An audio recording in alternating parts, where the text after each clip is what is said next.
Hello, beer tubers, and welcome to another beer review with me, Peter, the master of hoppers. Today, joined by Brett. Avanomyces, checking out some more barrel-aged hype stout.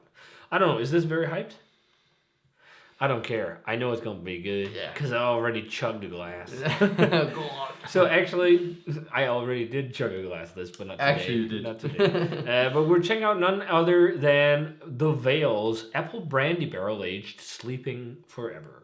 Sleeping Forever is one of the beers they do for their birthday/anniversary party, and it's a big barrel-aged, or a big stout, and they do many different variants. We reviewed the Frap beer thing, and finishing the bottle, I kind of regret I gave it a 93. I actually think I would probably grade it lower.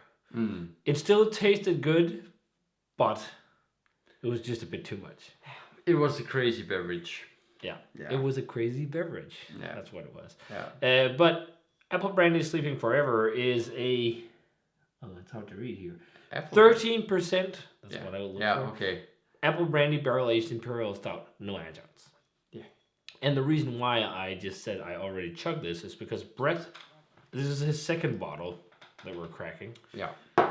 And the first one, he cracked... Or is it the third? The second. The second. Yeah. Because the first one he cracked at work. He works at a bottle shop locally. Actually, I cracked it the day before. The day before, and saved half. To bring took to it, Brought it to the store, and then we shared the last bit because I didn't have time to drink it, and I was going to a party, and I had to pick up some beers anyway. So I came there, and we were chatting for a bit, and then time was running out. And then it was like I just ended up chugging the thing because I didn't want to leave it. But now we're drinking it, proper. And Apple Brandy barrel-aged beer can be really damn good. Apple Brandy, is a big thing in the States. In Europe, it's Calvados that's most well known. Usually when we've had Apple Brandy barrel-aged beers, they've been fantastic. So but we kind of know what to expect with this one. And especially the Veil have a reputation for... I think that's probably the brewery in the US that works the most with Apple Brandy. Do you remember what the name of the company is that they use barrels? Lads. I think we actually... Lads? Yeah. Did we Google the company too? We looked up some of their different We can get some of it in Denmark. So we'll have to try and get some just to try it. Yeah, sure. But the Veil have a reputation for using a lot of Apple Brandy barrels. So. Yes. And it looks like what you'd expect. It looked like motor oil pouring it out. Rich, dark, thick, black Imperial Stout with a very nice tan-looking head. Yeah. Like, I'm just gravitating more towards beer like this. Just barrel and stout. Yeah. Let's check out the aroma. Yeah. Oh, man. That smells so good. Like, compared to the last time, right now I'm almost getting smokiness. There's almost like an applewood I got that smoke. the first time. Cool. Too. But I'm getting like applewood smoke. And I think like if you ever barbecue. We talked about this beer being underrated. Yeah. And I think that's one of the reasons, because it's fudgy but also smoky. Oh, yeah. Well, if you guys know me, the smoke is my jam. Yeah. But I love it. God damn. It's like applewood smoke, but it's not like meaty. It's just like if you ever smoke with fruit wood, especially applewood, if you do barbecue pork or whatever, that's like slightly sweet, woody smell you get from burning the wood, and also the like sweeter woody flavor that's in the meat. That's kind of like that what you get in here, but it's not necessarily meaty in this. It's just like fruity smoke, and I think that might be barrel char combined with. Or just like, I don't know, barrel flavor combined with the roasted malt base. Yeah. I'm getting a lot of that. I'm getting cinnamon. I'm getting a little bit of an apple strudel or apple vanilla. Pie vibe. Definitely vanilla. Yeah. But it's not like it smells like pastry. It's just like it has undertones, like soft whiffs of nuances that are similar to it. Which is what I would want. I wouldn't want this to smell like a straight apple pie. I'm getting leather sofa. I'm getting a bit of a tobacco vibe to this as well. It's like dark chocolate. Woody, umami. Chocolate. Definitely chocolate too. There's some dark caramel. There's also some espresso, kind of deep espresso roast. Dark chocolate covered espresso bean is there too. It's actually got some similarities to, if we talk about these heavy roasty beers, almost a little bit to something like Medianoche, just way lighter, or not way lighter, but lighter. It has some of those levels. It's a bit more. The way I kind of put it is that I think the Veil stouts are a bit more like fudgy and a bit more like 50%, 60% chocolate rather than this 80%. But I think this also espresso like heavy. Yeah. Like it's still really dense and dark, but it's not like crazy. Yeah. It's still look at it. Fucking smells amazing though. Yeah. Like there's like how could you rate this a 4.2? Like just from the aroma. We know because we already had it, but like I think it's smoke maybe. Yeah, maybe. It smells amazing. Let's drink it. Cheers. Cheers. Thanks for sharing, Brett. Yeah.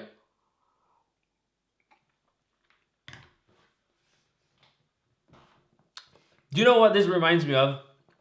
This reminds me so much of drinking apple brandy barrel noir from Prairie back in the day. Oh yeah. Oh my god. It's a much beefier, bigger, richer base. Yeah. But I think the big thing is the fruitiness as well. Mm. There's loads of like fruity stewed apple and like think apple strudel or apple pie filling. There's loads of it. Mm-hmm. But it's not like craziness. Like you also get like tobacco and char, leather and char. And that kind of like applewood smoke really follows through. Yeah. There's like this slight applewood smoke, kind of like fruity smoke. Mm. Like again, if you ever use fruitwood for barbecuing, it's got some of those kind of vibes. Lots of char, but loads of fudge too. Yeah, it's got crazy balance. A cool balance between like smoky and fudgy and leathery and dark chocolate. It has like the dense flavors, the desserty flavors. Yeah. It's got vanilla. It almost has like a little bit of a pear vibe too. Yeah. That's actually one of my tasting notes from the first time. Oh. Like almost like this cooked pear. Yeah, kind of caramelized pear. What's it called? Caramelized pear, yeah. Eau de pomme, I think it's called. There's a French spirit which is a pear brandy. And I think it's called pomme in French. But there's almost vibes to that as well. But it's fucking dope. It's kind of like the experience we had with the Cloudwater Stout. It's just an apple brandy instead. It is a much different, richer base beer. This it's much richer. Bit more complexity. Yeah, I agree. But it's like in terms of barrel, it's this like uniqueness that still really works. Yeah. But I definitely think this is barrel aged for longer. Like it is at least like. Fuck man, this really one and a half a year. This really makes me want to try some Laird's apple brandy. Yeah. Like.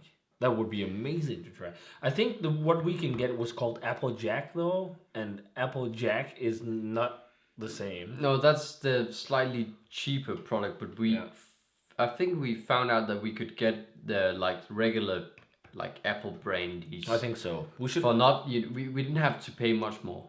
No, we should. Maybe we should try and buy that because that would be really fun to try. Yeah, it's also a beer you can taste that's gonna open up differently in the glass, like. It develops. I'm getting loads of caramel to it as well, actually. Yeah. But it's like a very deep caramel, and it's interesting. Like you sense the base has a lot of this chocolatey, fudgy, character. But what's interesting, it's American oak, the barrels. So there's definitely vanilla. But because I don't know if that's because it's apple spirit, but it accentuates spiciness much more. So it's much more of a cinnamon type flavor than it is vanilla. Yeah. So there's loads of that like. It's like a fruity cinnamon almost to it as well. Like it's such a different barrel character compared to bourbon. Yeah. But it suits a barrel, a big stout really, really fucking well. Yeah. Yeah, and it's also a breath of fresh air to have something that's just, different. And it gives you really reminds me of a beefier version of apple brandy noir. Like so much. Yeah. A beer like this, no, it's not this beer, but craft beer makes me mad.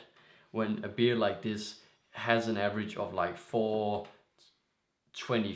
on tap, like I'm gonna go 97 on this because I don't give a shit. Like this is exactly amazing. and like, but that's a beer like this should be at least like a 4.5, maybe a 4.6. Like if Side Project did this, it would be at least a 4.6. But it's because it's fruity.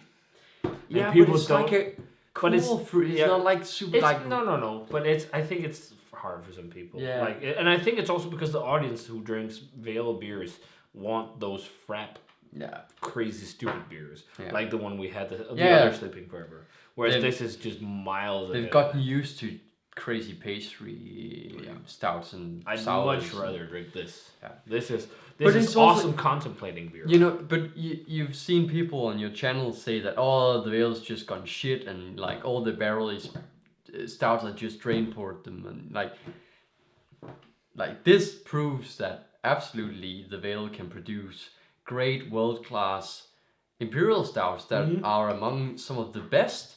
And that's why, you know, the first time I tried this, I was like, what the fuck is, like, are the Vale this good at making barrel-aged stouts? And, you know, now I'm like, I want to get more, because at least when it's not with all kinds of silly adjuncts, because they can make a proper base and they know how to barrel age it.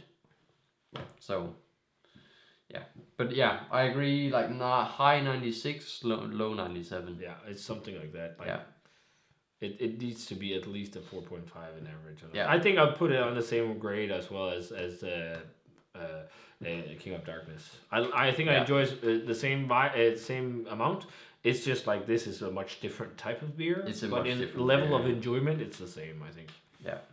But it's fucking great. Like, man, we've been treating ourselves already in 2022. Yeah. The crazy thing is that you could just, you know, buy this on whatever, like, web shop. Yeah, in Europe. Whatever, but you could buy it on Ølkassen or also Die Bierliebhaber, and I just got an extra bottle in a fucking supermarket in Denmark. Like, what the hell? But yeah, I guess it is sold out now, more or less everywhere, but it's just crazy still. It took half a year for it to be sold out. Yeah. There you go. Yeah. That's how it is. But it's also pricing. I mean, it's not a cheap bottle. No, like 250 crowns, Danish crowns it's... But people are still happy to pay that for a bottle of wine for New Year's or for Christmas. Yeah. Or whatever. But also, the weird thing is that everybody I've seen had this, you know, they've rated... Yeah, they've gone nuts. Like, why the fuck is this rated 425? Yeah, whatever. So... Yeah. That's how it is. Yeah. So yeah, if you guys had a chance to try Sleeping Forever in apple brandy barrels, let us know what you thought of it. This is one of the best Vale beers we've had in a very long time, and one of the best apple brandy beers I've had in a long time. Again, like, it reminds me of drinking Prairie apple brandy noir back in the day. Amazing stuff. If you ever loved that beer and tried that, you need to drink this. So yeah, if you guys had a chance to try this, let us know what you thought of it. As always, remember to comment, subscribe, check out the Facebook fan page and Twitter and Instagram. Give this video a thumbs up if you enjoyed it. Ring the bell for future notifications about videos on We're Going to Site. Cheers. Yeah. And see you guys in another review.